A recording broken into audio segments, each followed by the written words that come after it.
If you've clicked on this video, I want to say thank you for tuning in. And before we get started, I'd like to mention I am in no way, shape, form, or fashion going to slander, belittle, or bash anyone in this video.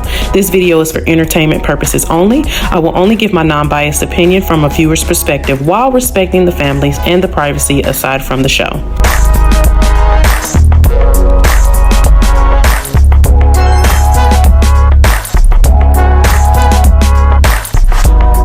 Okay guys, so the beginning of this episode is basically a recap of the whole season. After the brief recap, it shoots to an activity that Dr. Jackie has planned with an erotic educator / sex goddess named Taylor. Nothing much to this part of the episode, but a lot of uncomfortableness for me, and not because of immaturity, but because I've never seen Simone or Jackie in this predicament. And if you're not sure what I'm referring to, you really need to watch this episode to see. But throughout all that commotion, none of it got my attention as much as when the erotic educator mentioned that she has 3 boyfriends and a husband. How she manages that, I have no idea.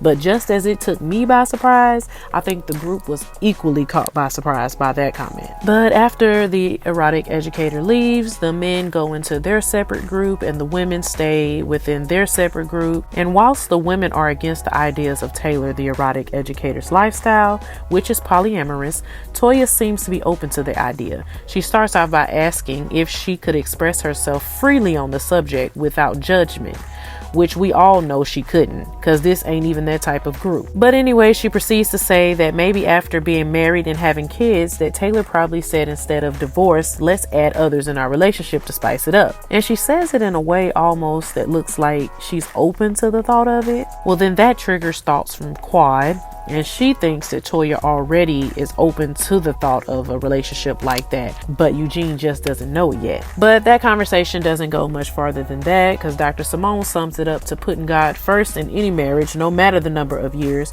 will always be the key to a lasting marriage. Amen. So then they skip to another attempt for Dr. Heavenly and Dr. Contessa to try and rectify their fractured friendship, which we all know is an awful idea.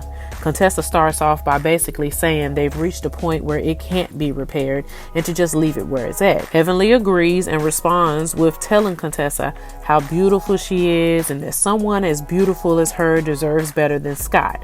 And that's where the tension begins to rise. Before we go any further, let me just say that I can get where they're both coming from. Dr. Heavenly as a concerned friend and Contessa as a protective wife and mother. I mean, I have family members to this day that I still have nothing to do with for speaking on my husband. I was especially upset because it had nothing to do with my husband personally. He was only brought into it to try to hurt me. But let's just say that situation ended by them getting a taste of the old Kenya, but we're not gonna get into that. Anyways, ladies, know this. Just because our girlfriends, sisters, aunts, or anyone vents to us about their spouse or, significant other, most of the time they're not leaving them, but instead they just need a listening ear, subtle advice, prayer, or sometimes a hug with a side of shoulder to cry on. And that's where I think Heavenly and Tessa's beef took a left. Dr. Heavenly should have let this thing go. It seems Dr. Contessa has already moved past it and is at a point in her marriage where they've worked through it. But then there's Dr. Heavenly that's constantly ripping the bandage off. And if they're not in their strong point again in their marriage, this could impact them. Now, Dr. Heavenly is one of my favorites on the show. I think she's so hilarious, but this side of her is not funny. I just don't understand why she's so pressed about this. Maybe she knows more than we don't, but a few of the men in the group have messed up in the past, and I've never seen her go this hard at those marriages. I just don't get it. I mean, seriously. But anyway, back to the discussion. Contessa tells Heavenly to mind your business, minus a few choice words, and Heavenly counter responds with a beautiful comment again. This causes Contessa and Heavenly to walk out, but not without a few choice words between Toya and Heavenly. But then, y'all, Toya takes this time to call Quad out about inviting Zaina to the holiday party. Keep in mind, this is something Anila told her. And also that she heard Quad fueled the scandalous rumor of Toya cheating on Eugene, thus triggering the subject of Quad sleeping with her contractor. And y'all already know that was about to fuel the fire. And did. That triggered Quad to go on one of her self-boastful rants that probably lasted about an hour in real life. This scene made Quad look very arrogant.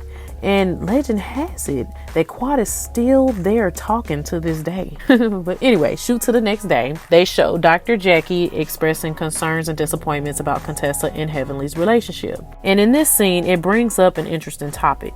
Dr. Jackie expresses the fact that she feels Contessa shouldn't have been freely telling Heavenly about all the issues in her marriage, or at least been mindful of just how much info she was telling Heavenly. But Dr. Simone does not concur. She feels like Dr. Heavenly has crossed the boundaries, and that no matter what Contessa talked to her about, it should have stayed within their boundary. And y'all, let's be real. That what Dr. Simone said was correct. If you're really friends, there should be a certain amount of loyalty. But as I've said before, this isn't a real friend group. Because rightfully so, speaking on your friends' relationships in social media or at all, that is crossing the line. Real friends hold secrets, they support each other, and only give responses when warranted or when in defense of said friend. But anywho, Dr. Simone also said that her and Dr. Jackie probably don't agree because she's been hanging out with Toya and Tessa, and Dr. Jackie has been hanging out with Heavenly. Thus, their opinions in regards to the matter are biased, which I think we all had noticed that. I could probably fill up a book on how I feel in regards to all this, y'all. If y'all have watched my past videos, y'all already know. Speaking of past videos, let me just take this time before finishing up this one to say, with this season wrapping up, let me know in the comments of any new shows that you guys would like me to review. I am new to the recap and review series, so I'm looking for new shows to comment on. So y'all just let me know what you all are into and what you would like me to give commentary on. Comment it down below. Also share my video if you get a chance. On the final day, the group then prepares for the final group activity, which happens to be a church service at the cabin. Aside from the pastor preaching about loyalty and friendship, I think the highlight was Kieran. Prior to the church service, he was expressing his concerns on how to operate within a black church service, and it actually showed. When it came down to the actual service, Kieran looked so lost and genuinely intrigued. Guys, this was the funniest part of the episode, I would have to say. I did laugh at him because his facial expressions were priceless, and it kind of reminds you of an alien in a different world. He was so lost and didn't know what to do. But the episode ends after the service when the couples sit down to have a final dinner, and Audra and Dr. Martin reveal their baby news. And then everyone slowly starts to leave after that. Now, y'all, I don't know about any of y'all, but I'm ready for this reunion. The glimpse into the reunion shows some real messiness, with issues between Contessa and Heavenly, of course, Anila and Simone, shockingly, and even Quad and Eugene. They show some news about a polygraph test, and even a rap sequence by Dr. Scott. Y'all, oh my God. I am not ready to cringe at this. And I don't know who told Dr. Scott he has a career in rapping. But y'all, whatever it is, I'm telling y'all, I'm ready. And I'm going to be right here with the whole recap and my thoughts and concerns about the whole thing. So y'all be looking forward to my video. But that's all I have for y'all for this one. So until next time, please like, comment, and subscribe. Share if you care. Comment down below on any feedback you have, and I'll see you guys next time. Bye.